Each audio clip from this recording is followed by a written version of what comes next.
ముముక్షు వ్యవహార ప్రకరణములోని 6వ అధ్యాయము దైవ ప్రేరణ పురుషార్థము. వశిష్ఠ మహర్షి ఈ విధంగా శ్రీరామునితో చెప్పుచున్నారు. ఈ జగత్తులోని పదార్థాలన్నీ దేశ కాల క్రియ ద్రవ్యముల శక్తిని అనుసరించి ప్రకాశించుచున్నాయి. వీటన్నిటిలో అధిక యత్నశీలి అయినవే జయిస్తున్నవి.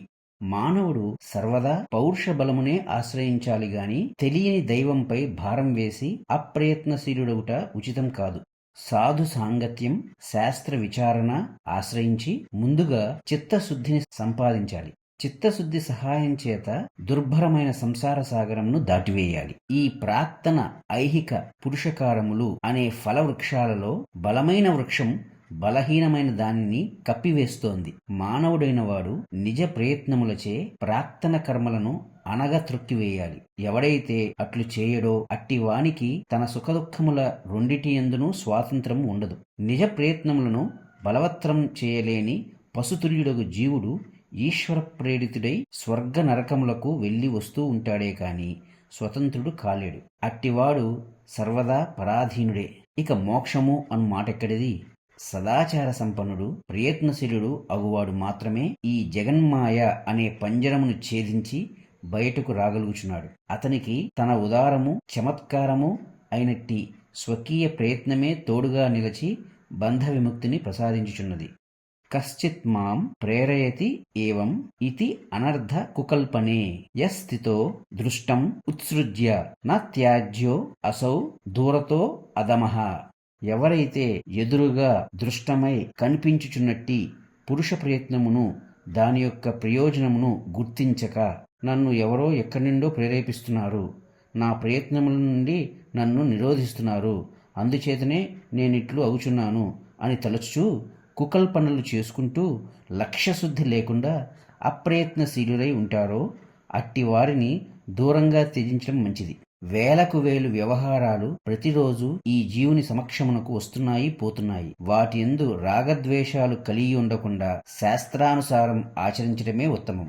శాస్త్రానుసారంగా లోకానుకూలంగా స్వీయ కర్మలను రక్షించుకుని వద్దకు రత్నాలన్నీ సముద్రంలోకి వచ్చి చేరుచున్నట్లు ఉత్తమ గుణములు, అభీష్ట సిద్ధులు వచ్చి చేరుచున్నాయి. ఏ యత్నములైతే సుఖదాయకములై దుఃఖ నివృత్తికరములై ఉంటున్నాయో అట్టి యత్నములనే విజ్ఞులైన పెద్దలు పౌరుషము అని నిర్ణయిస్తున్నారు. శాస్త్ర విహితములైన అట్టి యత్నములే పురుషార్థము అను ప్రయోజనమును కలుగజేస్తున్నాయి. ఇట్టి కర్మ యొక్క రహస్యమును, ఈ కర్మ సిద్ధాంతమును గ్రహించినట్టి బుద్ధిమంతులగు వారు ఊరకే కాలం వృధా చేయరు.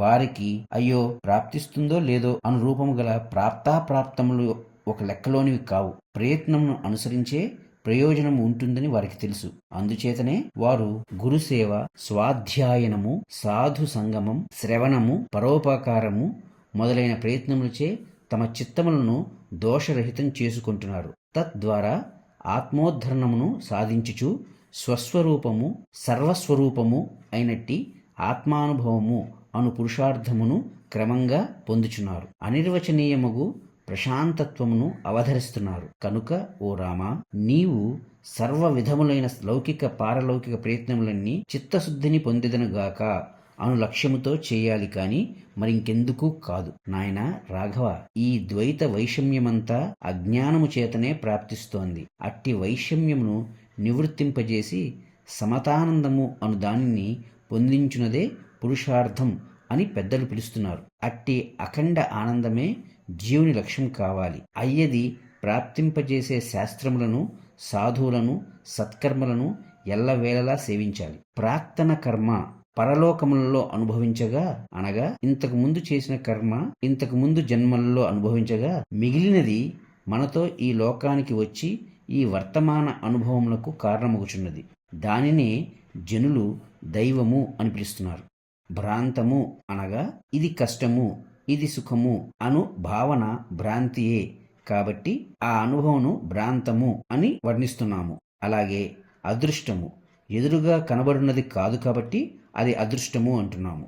భ్రాంతము మరియు అదృష్టము అయినట్టి ప్రాక్తన కర్మను ఉద్దేశించి అయ్యో దైవమా, ఇది ఇట్లగుచున్నదేమిటి అనునట్టి వాక్యములచే కొంత ఊరట చెందుచున్నారు. వారిని అట్లే పొందని, వారిని నేనేమీ అంటలేదు. కానీ వర్తమానంలోని పురుషకారమును త్యజించి మూఢులచే కల్పించబడిన అదృష్టమును ఆశ్రయించే వారిని మాత్రమే నేను ప్రశ్నిస్తున్నాను. అట్టి అదృష్టము ఎక్కడ ఉన్నది? ఎక్కడి నుండి లభిస్తోంది? అదృష్టమును నమ్మి ఉండునట్టి నిష్క్రియులు క్షయము వైపే పయనించుచున్నారని గుర్తు చేస్తున్నాను. ఎందుచేతనంటావా? నిజ పౌరుష బలము చేతనే సకల శుభములు చేకూర్చుండగా అట్టి స్వప్రయత్నము విషయంలో అశ్రద్ధ కలిగి ఉండుట ఉచితము ఎట్లా అవుతుంది? వర్తమాన సత్కార్యములు, ప్రాయశ్చిత్త కర్మలు శుభములుగా మారి భవిష్యత్తునందు శోభను కలుగజేస్తున్నాయి. అందుచేతనే ఓ రామ, ఈ జీవుడు కార్యశీలుడు కావాలి. బద్ధకమును, అశ్రద్ధను త్యజించాలి. అతడు స్వకీయమైన పురుషకారము చేత కోరుకున్న ఫలమును అరచేతిలోని ఉసిరికాయ వలె ప్రత్యక్షం చేసుకోగలడు. మూఢుడైన వాడు మాత్రమే ప్రత్యక్షమును పరిత్యజించి అదృష్టము అను మోహమునందు నిమగ్నుడగుచున్నాడు. ఓ సుభాషయ రామచంద్ర, ఈ కార్యకారణములకు సంబంధించిన సమస్త సంశయములను కాస్త ప్రక్కకు పెట్టు. నీ యొక్క చిత్తవృత్తి బలం చేత కల్పితము, మిథ్య అయినట్టి దైవము అను దానిని అపేక్షించడం మానివేయి. పురుషకారమును లేక ప్రయత్నమును ఆశ్రయించి ఉద్ధారణ పొందెదవు గాక. ఈ జీవుడు చిత్తశుద్ధి పొందితే అంతా సుస్పష్టమే అవుతుంది. అయితే చిత్తశుద్ధి లభించేదెట్లా? జ్ఞానము వలననే. జీవుని సముద్రించగల ఉత్తమోత్తమ జ్ఞానం అనగా ఆత్మజ్ఞానం లభించాలంటే వేదములు మొదలైన శాస్త్రముల చేతను, సత్పురుషుల ఆచరణ చేతను, వారిచే బోధింపబడుచున్న ప్రవచనముల చేతనే సాధ్యం. అట్లాగే దేశ కాలములను అనుసరించి చెప్పబడే ధర్మములను ఆచరించాలి. అన్ని వేళల్లోనూ హృదయంలో చిత్తశుద్ధి, జ్ఞానము అనే మధుర ఫలములను ఉత్పత్తి చేయగలిగినట్టి ఉపాయముల కొరకు అన్వేషించాలి. అట్టి నిరంతర ప్రయత్నములను ఆశ్రయించాలి. అందుకై తీవ్రేచ్ఛ కలిగి ఉండాలి. ఓ రామ, ఒకడు కనుక చిత్తశుద్ధి, జ్ఞానము పొందవలెనను అనే తీవ్ర ఇచ్ఛ కలిగి ఉంటే తత్ అనుకూలంగా సాధనములు, ప్రయత్నములు వాటంతట అవే సమకూరుతాయి. అప్పుడు అట్టి ప్రయత్నశీలుని యందు స్ఫురించే కార్యక్రమ వ్యవహారమే పౌరుషము అని చెప్పబడుతోంది. ఉదాహరణకు, ఒక మల్లయుద్ధ వీరుడు పోటీలో గెలవాలంటే బలము, తెలివి రెండూ కావాలి కదా. అట్లే జీవుడు కూడా మాయను జయించాలంటే ఉత్తమ ప్రయత్నములచే అనగా తపస్సు, ధ్యానము, లోకోపకారములకు కర్మలు, నామస్మరణ మొదలైనవి అటువంటి ఉత్తమ ప్రయత్నములచే పొందబడగల చిత్తశుద్ధి మరియు సద్గురు సేవ, శాస్త్ర విచారణ, స్వయంగా విచారించుట మొదలైన వాటిచే వివేకము వికసించగా చిత్తశుద్ధి, జ్ఞానము ఆ రెండిటిని సంపాదించుకోవాలి. కనుక ఓ ప్రియ రామచంద్ర, మానవుడైన వాడు మొట్టమొదట బుద్ధిబలంతో పురుషకారమును ఆశ్రయించి సర్వవేళలా సర్వ విధముల ప్రయత్నించుటయే ఉచితం. అప్పుడే మానవ జన్మ సార్థకమవుతుంది. ఆ తరువాత శాస్త్రములను, సాధువులను, పండితులను సేవించి ఆ ప్రయత్నములను సఫలం చేసుకోవటమే కర్తవ్యమై ఉన్నది.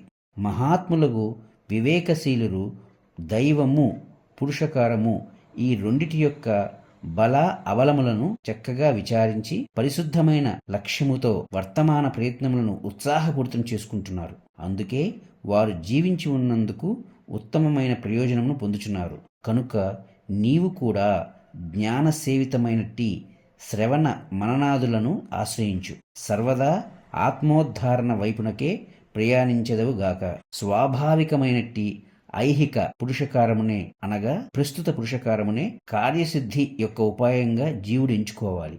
ఆత్మజ్ఞానులకు పండితులు ఉన్నారు. వారిని, వారు చెప్పుదానిని ఉపేక్షిస్తూ రోజులు గడపడం ఉచితం కాదు. వారిని సేవించుచు సత్యాసత్య వివేక రూపమగు జ్ఞానమును సంపాదిస్తూ సత్కర్మాచరణలై జనన మరణ రూపమగు సంసార భ్రమ అను రోగము నుండి విముక్తులగుటకు ప్రయత్నించెదరుగాక. శాంతిని, సమతాభావమును పొందెదరుగాక.